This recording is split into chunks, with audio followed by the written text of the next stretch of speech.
Assalamualaikum warahmatullahi wabarakatuh. Baiklah, saya Junita, mahasiswi program Pasca Sarjana UNP, program studi pendidikan matematika.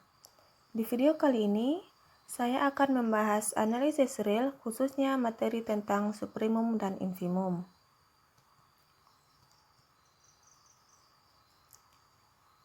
Sebelum masuk pada pembahasan supremum dan infimum, terlebih dahulu kita harus paham apa itu batas atas, batas bawah, dan tidak terbatas.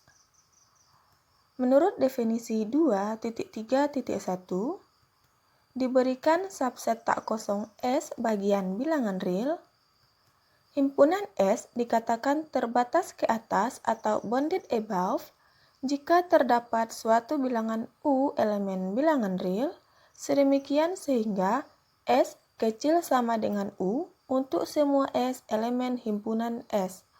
Setiap bilangan U seperti ini disebut dengan batas atas atau upper bound dari S. Berikutnya, himpunan S dikatakan terbatas ke bawah atau bounded below jika terdapat suatu bilangan W elemen bilangan real, sedemikian sehingga W kecil sama dengan S untuk semua S elemen himpunan S. Setiap bilangan W seperti ini disebut dengan batas bawah atau lower bound dari S. Berikutnya, suatu himpunan dikatakan terbatas atau bounded jika terbatas ke atas dan terbatas ke bawah. Jika tidak, maka dikatakan tidak terbatas atau unbounded. Berikutnya kita masuk pada pembahasan supremum.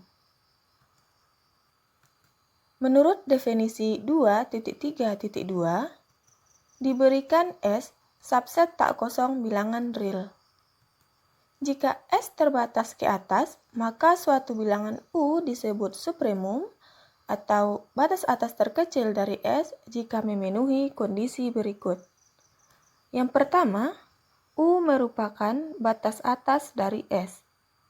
Suatu bilangan U disebut batas atas dari S apabila U tersebut selalu lebih besar dari setiap anggota di himpunan S. Yang kedua, jika V adalah sebarang batas atas dari S, maka haruslah U kecil sama dengan V. Karena supremum merupakan batas atas terkecil, jika U merupakan supremum, maka U haruslah kecil sama dengan V. Apabila U telah memenuhi kondisi 1 dan 2, maka bilangan U disebut supremum atau batas atas terkecil dari S dan ditulis U sama dengan supremum S. Berikutnya pembahasan tentang infimum. Masih menurut definisi 2.3.2, diberikan S subset tak kosong bilangan real. Jika S terbatas ke bawah, maka suatu bilangan W disebut infimum atau batas bawah terbesar dari S jika memenuhi kondisi berikut. Yang pertama, W merupakan batas bawah dari S. Suatu bilangan W disebut batas bawah dari S apabila W tersebut selalu lebih kecil dari setiap anggota di himpunan S.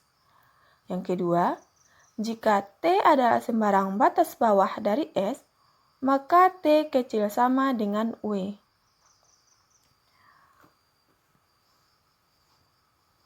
Karena infimum merupakan batas bawah terbesar dari S, maka jika W merupakan infimum, selain W sudah pasti merupakan batas bawah dari S, jika ada T sembarang batas bawah dari S, maka haruslah T kecil sama dengan W.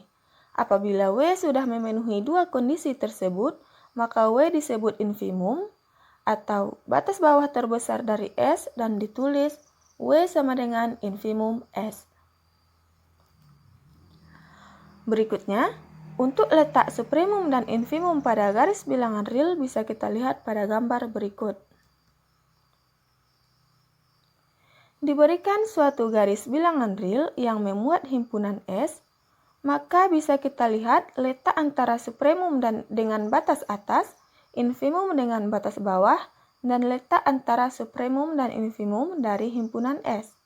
Untuk supremum sendiri sudah kita ketahui bahwa Suatu bilangan U disebut supremum apabila U merupakan batas atas dan apabila ada V sembarang batas atas, maka haruslah U kecil sama dengan V.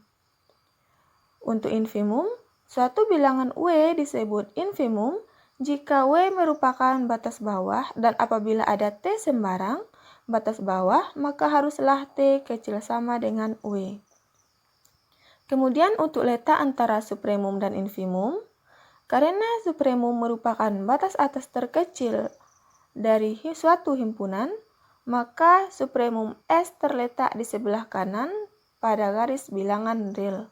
Dan karena infimum merupakan batas bawah terbesar, maka infimum dari S terletak di sebelah kiri garis bilangan real.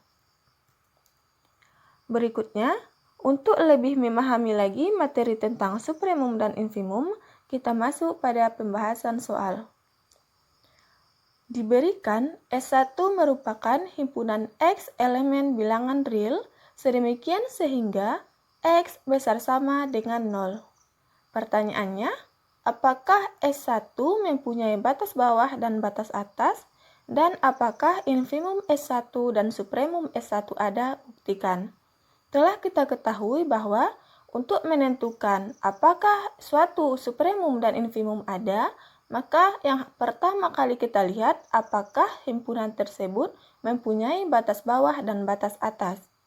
Di sini akan kita lihat yang pertama sekali apakah infimum S1 ada dengan melihat apakah S1 mempunyai batas bawah. Penyelesaiannya, pertama, akan kita tunjukkan bahwa 0 merupakan batas bawah dari S1. Pembuktiannya, karena X besar sama dengan 0 untuk setiap X elemen S1, maka menurut definisi, 0 adalah salah satu batas bawah dari S1. Yang kedua, akan kita tunjukkan jika ada T sembarang batas bawah dari S1, maka T kecil sama dengan 0. Misalkan T sembarang batas bawah dari S1, akan ditunjukkan T kecil sama dengan 0. Pembuktiannya, andaikan T besar dari 0, karena 0 elemen S1, berarti T bukan batas bawah dari S1. Hal ini kontradiksi dengan T batas bawah S1. Jadi pengandaian T besar dari 0 salah. Haruslah T kecil sama dengan 0. Dari pembuktian 1 dan 2, kita peroleh bahwa 0 sama dengan infimum dari S1. Dengan kata lain, infimum dari S1 ada. Berikutnya, untuk menentukan apakah supremum dari S1 ada, mari kita lihat apakah S1 mempunyai batas atas. Perhatikan fakta bahwa 1 besar dari 0, berarti U ditambah 1 juga besar dari U. Andaikan U adalah batas atas dari S1, berarti S kecil sama dengan U untuk setiap S elemen dari S1. U ditambah 1 elemen dari S1 dan U adalah batas atas dari S1, maka U ditambah 1 kecil dari U. Hal ini kontradiksi dengan fakta bahwa U ditambah 1 besar dari U. Jadi pengandaian U adalah batas atas dari S1 salah. Jadi S1 tidak memiliki batas atas. Karena S1 tidak memiliki batas atas, maka S1 juga tidak memiliki supremum. Jadi dari soal, kita ketahui jawabannya bahwa S1 tidak memiliki supremum, tetapi S1 mempunyai infimum. Baiklah, demikianlah pembahasan tentang supremum dan infimum. Apabila ada kesalahan dan kekurangan, saya mohon maaf. Assalamualaikum warahmatullahi wabarakatuh.